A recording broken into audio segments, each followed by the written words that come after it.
سورۃ المائدہ آیت 33۔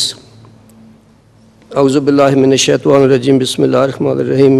من اجل ذالک کتبنا علی بنی اسرائیل انہ من قتل نفسا بغیر نفس او فساد فی الارض فکأنما قتل الناس جمیعا۔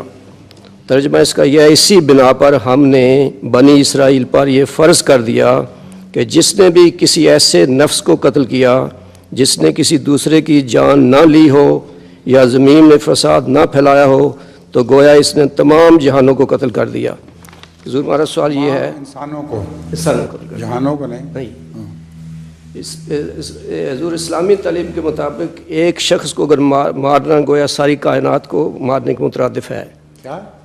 ایک شخص کو اگر مار دیا جائے تو اسلامی تعلیم یہ کہتی ہے کہ ایسا ہی ہے جیسے ساری کائنات یہ ہے کہ ایک شخص، ہر شخص کی دنیا الگ ہے۔ جی، آپ اس دنیا کا جو تصور رکھتے ہیں وہ ہم میں سے ہر ایک سے مختلف ہے۔ جی، تو جب آپ کو میں کہہ رہا ہوں غلطی سے، کوئی شخص جب مرتا ہے تو اس کے ساتھ ایک پوری دنیا مر جاتی ہے، سمجھے ہیں؟ جی ہے، تو اس لیے گویا ایک آدمی کو مارنے سے ساری دنیا کو مار دیا۔ جی، یہ تعلیم کو خاص یہودیوں کے لیے تو نہیں، تو یہ تعلیم کو خاص یہودیوں پر فرض تو نہیں ہے۔ خاص کا مطلب میں نہیں سمجھا آپ کی بات کیا۔ جیسے یہ کہا تھا نا کہ اس بنا پر ہم اسرائیل پر یہ فرض کر دیا یہ تعلیم۔